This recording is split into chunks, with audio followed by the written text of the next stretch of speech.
రుణమాఫీ విషయంలో కాంగ్రెస్ ప్రభుత్వం మాట మార్చిందని మాజీ మంత్రి కేటీఆర్ ధ్వజమెత్తారు. రుణమాఫీ జరగకపోవడంతో రైతులు రోడ్డెక్కుతున్నారని మండిపడ్డారు. రైతులు చేస్తున్న ఆందోళనలను అణగదొక్కేందుకే కాంగ్రెస్ ప్రభుత్వం ప్రయత్నిస్తోందని, రైతులకు 7 ఏళ్లు శిక్ష పడేలా కేసులు పెట్టడం దారుణమన్నారు. ఈ ప్రభుత్వంలో మంత్రులకు ముఖ్యమంత్రికి సయోధ్య లేదని, అంతా పొంతనలేని సమాధానాలు, వాగ్దానాలు చేస్తున్నారని ఎద్దేవా చేశారు. బీఆర్ఎస్ అంటే భారత రైతు సమితి కూడా అని, ఎప్పటిలోగా రైతులకు రుణమాఫీ చేస్తారో చెప్పాలని కేటీఆర్ డిమాండ్ చేశారు.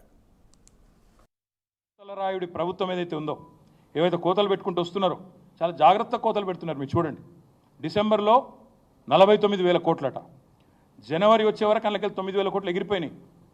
ముఖ్యమంత్రి స్వయంగా చెప్తాడు, నేను కడుపు కట్టుకుంటే ఒక్క సంవత్సరం చాలు 40,000 కోట్లు ఇచ్చేస్తా. ఇది ముఖ్యమంత్రి మాట. అంటే 9,000 కోట్లు ఎగిరిపోయినాయి. మళ్ళీ తర్వాత పార్లమెంట్ ఎలక్షన్లు అయిపోయినాయి, డబ్బల ఓట్లు పడ్డాయి, మళ్ళా గొంతు మారింది. మళ్ళీ ఏమంటారు, క్యాబినెట్లో 31,000 కోట్లు చాలు, మళ్ళీ 9,000 కోట్లు ఎగిరిపోయింది.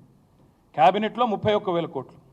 తెల్లారి బడ్జెట్ పెట్టారు జూలై లాస్ట్ వీక్లో, అందులో 26,000 కోట్లే, 5,000 కోట్లు ఎగిరిపోయింది.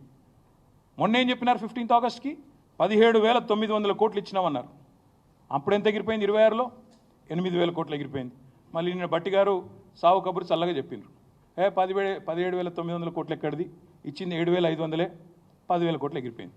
ఎక్కడ 49, ఎక్కడ 40, ఎక్కడ 31, ఎక్కడ 26, ఎక్కడ మళ్ళీ 17,900, ఎక్కడ 7,500. ఇగో ఇది వీళ్ళ మోసాల పరంపర, వీళ్ళ కోతలు. అందుకే ఈ కోతల రాయుళ్ల ప్రభుత్వాన్ని తప్పకుండా తూర్పారబడతాం, రైతుల తరపున ఖచ్చితంగా ఎండగడతాం. మంత్రి మాట్లాడిన చిల్లర మాటలు, ఆయన అవాకులు చెవాకులు కారు కూతలు, ఏదైతే దిగజారిన బజారు భాష వాడిండో తెలంగాణ తల్లిని ఉద్దేశించి, తెలంగాణ తల్లి విగ్రహం పెట్టాలని మనం అడిగితే ఆయన ఏదైతే ఒక బజారు భాష వాడినాడో దానికి నిరసనగా రేపు ఎక్కడికక్కడ మీరు ధర్నాకి ఉపక్రమించే ముందు తెలంగాణ తల్లి విగ్రహం ఉంటే ఆ విగ్రహానికి పాలాభిషేకం చేయండి, నిరసనలో కూర్చోండి. ఒకవేళ అక్కడ విగ్రహం లేకపోతే మీ మండల కేంద్రాల్లో తప్పకుండా ఒక ఫ్లెక్సీ అన్న పెట్టి తెలంగాణ తల్లిది, ఆ తల్లికి పాలాభిషేకం చేసి ఈ మూర్ఖుడిని క్షమించమని కోరి దయచేసి నిరసనలకు ఉపక్రమించమని చెప్పి మా నాయకులకు, మా కార్యకర్తలకు నేను విజ్ఞప్తి చేస్తా ఉన్నాను. సాంకేతిక కారణాలు ఏమీ లేవు.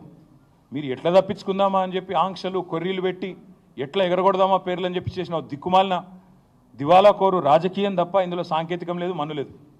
అది వారు చెప్తా ఉన్నారు, జరగలేదు, the loan waiver is not completed అని స్పష్టంగా ఉత్తమ్ కుమార్ రెడ్డి గారు చెప్తున్నారు. బట్టి గారేమో ఓన్లీ 7,500 crores రైతుల ఖాతాల్లో పడ్డాయని బట్టి గారే స్వయంగా బ్యాంకర్స్ మీటింగ్లో చెప్తున్నారు. పొంగులేటి శ్రీనివాసరెడ్డి గారు చెప్తున్నారు, ఇంకా కాలేదు, 12,000 కోట్లు ఇవ్వాల్సి ఉంది, ఇస్తాము, ఎప్పటి లోపల ఇస్తామో ఆయనకు కూడా తెలియదు, ఏం తెలియదు, కానీ ఇస్తాము అని ఆయన ఉదరగొట్టడం. అసలు ఈ ప్రభుత్వం నడిపే వాళ్ళకి రుణమాఫీ విషయంలో స్పష్టత ఉందా లేదా, ఇచ్చింది ఒప్పుకుంది ఎంత అనే విషయం అసలు వీళ్ళకి తెలుసా తెలియదా? ఎందుకంటే చూస్తుంటే చీఫ్ మినిస్టర్, ఆయన డిప్యూటీ చీఫ్ మినిస్టర్, ఆయన కింద ఉండే మంత్రులు ఒకరికొకరికి సయోధ్య కానీ శృతి కానీ ఉన్నట్టు లేదు, ఇది స్పష్టం. మొత్తంగా వీళ్ళందరి డొల్ల మాటలు వింటే అర్థమైంది ఏంటంటే రుణమాఫీ సగం కాదు పావులా కూడా కాలేదు, కానీ మోసం మాత్రం పూర్తిగా జరిగింది, రైతులకు వంచన మాత్రం 100% జరిగింది. మా డిమాండ్ ఒకటే, ఈ డ్రామాలు నడవవు. ఇదేదైతే మాటల గారడితో ఈరోజు రైతులను మోసం చేసే ప్రయత్నం చేస్తూ ఉన్నారో ఇది నడవదు. బీఆర్ఎస్ ఉన్నంత కాలం మేము భారత రాష్ట్ర సమితి మాత్రమే కాదు, భారత రైతు సమితి కూడా తప్పకుండా రైతుల పక్షాన మేము తప్పకుండా ఒకటే డిమాండ్ పెడతా ఉన్నాం, ఏ ఆంక్షలు లేకుండా రుణమాఫీ చేయాలి. అది ఎప్పటి లోపల చేస్తారో డేట్ కూడా చెప్పాలి. ఎందుకంటే ఇప్పటికే 2 సార్లు తప్పిన మీరు. డిసెంబర్ 9 అన్నారు, మాట తప్పారు. 15 ఆగస్టు అన్నారు, మాట తప్పారు. మీ డిప్యూటీ సీఎంఏ చెప్తా ఉన్నాడు 7,500 కోట్లు మాత్రమే రైతుల ఖాతాల్లో పడ్డాయని